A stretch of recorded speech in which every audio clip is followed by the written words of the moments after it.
থাকবে, প্রত্যেকটা নেতাকর্মী থাকবে, দেশের জনগণ যদি আমাদের সাথে থাকে ইনশাআল্লাহ এবার 12 তারিখে কোনো ধরনের নয় জয় করতে পারবে না।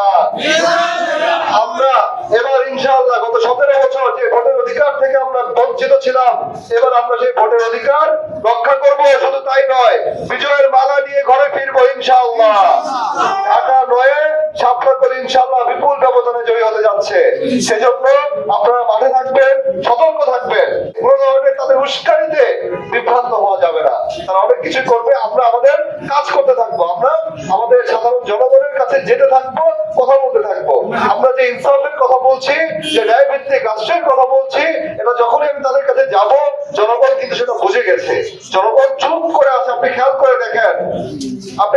দেখেন, তাদের মিছিলে উপস্থিতি কত, টাকা দিয়েও তারা মিছিলে লোক দিতে পারছে না। আল্লাহর রহমতে আমাদের গণসংযোগের চেয়ে বেশি লোক হচ্ছে, আলহামদুলিল্লাহ। ইনশাআল্লাহ 12 তারিখ পর্যন্ত ময়দানে থাকবো।